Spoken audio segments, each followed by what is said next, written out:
Hey Comets! I hope everyone enjoyed their long weekend. I know I did. I didn't even know it was going to snow on Thursday. Honestly, I woke up on Friday and was really surprised. The boys basketball team still had a great win. And so did the Seahawks. They sure did, and I loved the halftime show. Mi también. He estado trabajando en mi español. I can tell. Anyway, let's have AJ tell us what other sports stuff happened. Take it away, sports. What's up, Comets? It's AB back with your sports update. Starting things off with basketball, the boys took an unfortunate loss on Tuesday against Waverly, and they are looking to bounce back tonight against Harper Creek. The girls also took an unfortunate loss against Waverly on Tuesday and are looking to rebound this Saturday against Traverse City West.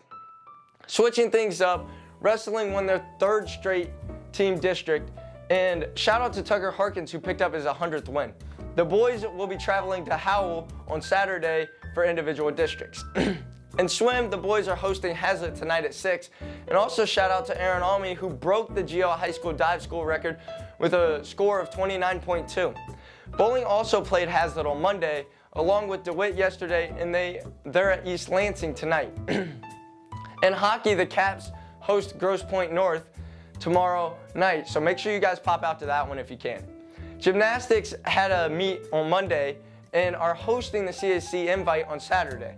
Rounding things off with cheer, they were at Holt yesterday where they placed second and will be at Milford on Saturday. That's all, Comets.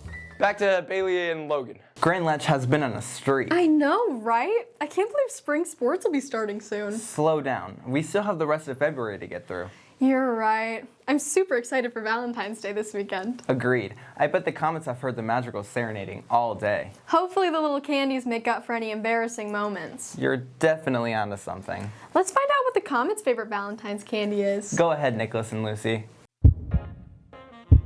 What is your favorite Valentine's Day candy? I'll probably say Sweet Tarts. I would have to say Valentine's gummy bears. Skittles. I like the Sweethearts. I like the candy hearts. Savage Kids. My favorite Valentine's Day candy is the Sweethearts, mainly because I won a competition with them where nobody else could, and I was the first one to do it in 3rd grade, which was really fun. Plus, they're just naturally sweet and delicious. What's your favorite Valentine's Day candy? Chocolate. What's your favorite Valentine's Day candy? Basic, just chocolate. What is your favorite Valentine's Day candy? Fun Dip. Like Twix chocolate. What's your favorite Valentine's Day candy? Sweethearts. Dove milk chocolate. I gotta go Kit Kats. Sounds like our Comets have good taste. Definitely. A lot of those are my favorite too. Also, a quick reminder, Comets, the last Saturday school of the trimester is Saturday the 28th, so be sure to mark your calendar. Another thing you might want to mark is the new Scream 7 coming out. They're making another one? I had no idea. They sure are. I bet Sabrina can tell you more about it. Let's hear it. On to what's trending. Hey Comets, welcome back to What's Trending. Starting off, this past Sunday was the Super Bowl. The pregame entertainment included performances by Charlie Puth, Brandi Carlile, and Coco Jones. Bad Bunny headlined the halftime show with performances from Lady Gaga and Ricky Martin. Then we went back to the game.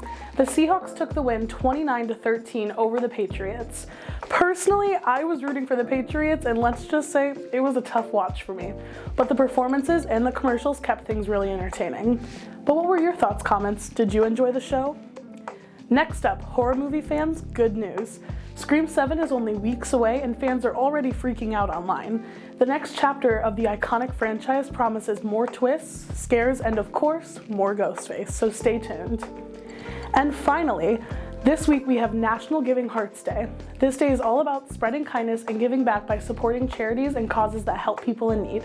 Whether it's donating, volunteering, or just doing something nice for someone, it's a nice reminder that even small acts of kindness can make a huge difference.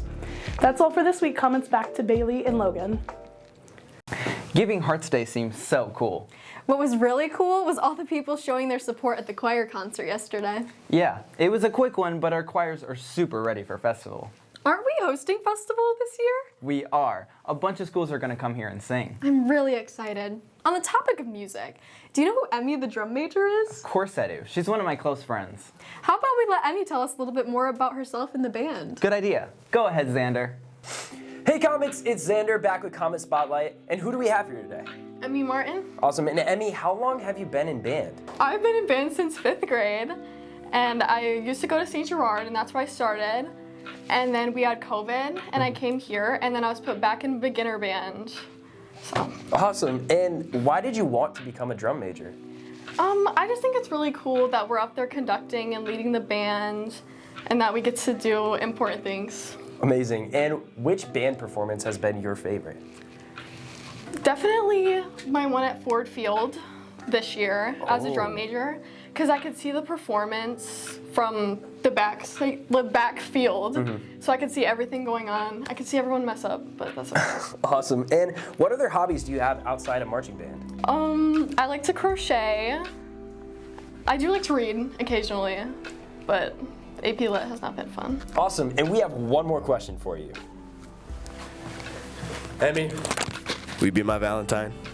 I guess. Awesome comments. Back to Logan and Bailey on desk. On desk.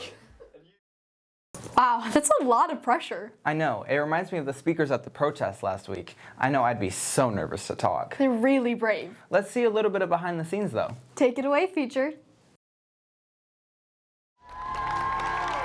White the color of lies, they say with the wind. Blue the color of bruises, they say out and within. Land of the free, say free for who? Not for the families hunted in red, white, and blue.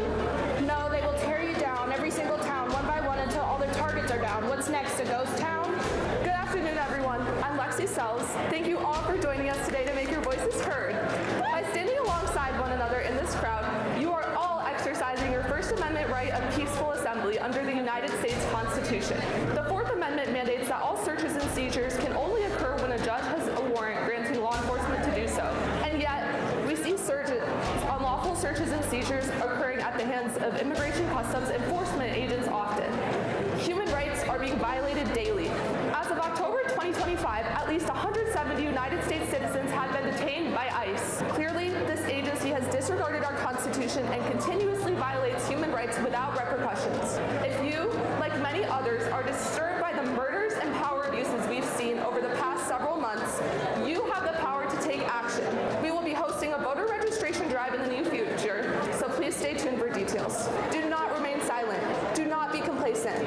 I urge you all to prepare to vote, call your legislators, and remember your constitutional rights. We are the future, and it is our job to protect our rights and secure the future of our country. Thank you.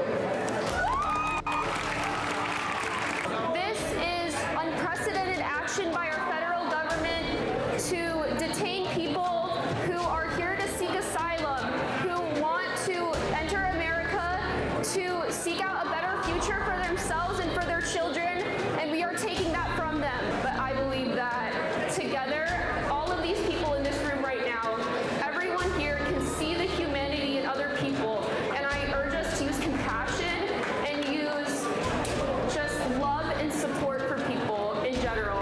I'm telling you, as someone who tries their hardest to make a difference, you can, and that indifference is not going to solve anything, okay? This is what's important. This is more important than posting something on your story, than just saying something to your friends. Being here with everybody is what's going to make change, okay? I need you to think about all of your black friends and all of your Latino friends and all of your queer friends and every single person you know across the country who's suffering. It is your job to stand up for them because they have been stripped every day of their right to do that themselves. This is something we have to do together, and it can start here, right now. Your efforts should never be considered as small. Your actions here matter more than ever in these trying times. While I know not all people within this room share the same political views, I'm here to speak to you not just politically, but human to human. I am not here solely because of the 2,450% increase in people being held in ICE detention centers with no criminal record, or because of the 15 documented categories of abuse occurring within these facilities, including sexual, medical, and nutritional abuse. I am here because of the exasperating heartache I am filled with knowing that human beings are suffering in a nation filled with an immense amount of resources that are unavailable only because of discrimination within this country. But I am here to remind you that the numbers we read are not just statistics. They are people. People who should have been protected. People who matter. Let my message serve as a call to action to speak out against the suppression of human rights. By educating yourself on your own rights,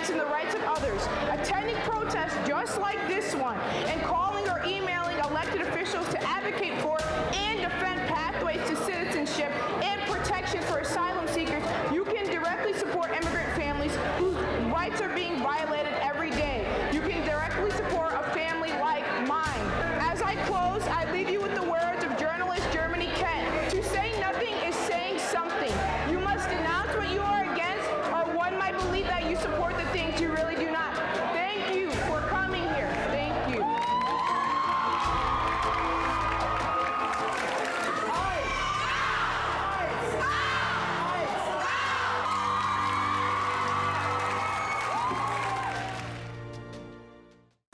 I'm really proud of all the students that put that together. Agreed. That can't be an easy thing to do. Neither is setting a new dive record. Wait, who did that? Aaron did. No way, that's awesome. I'd love to hear more about what he does. Well, you're in luck. He's our Hoop to Hoop guest this week. Go ahead, Finley.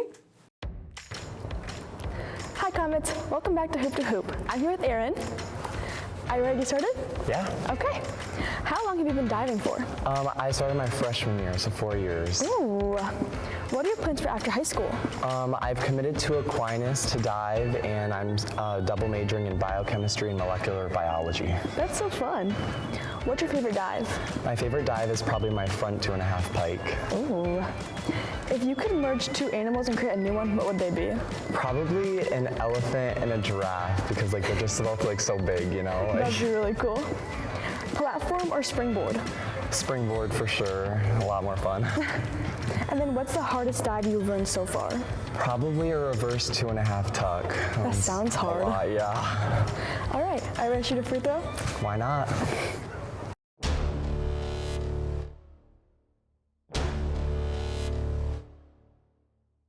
Good shot. Thank you. Thank you for joining us. Thank you. Man, that was a lot of news this week. That's what I'm saying. This whole trimester has seemed so eventful. I know, right? And it's almost over. Only 4 weeks until exams. That's wild. I'm so ready for spring break. Me too. Anyway, have a good long weekend, Comets. We're out.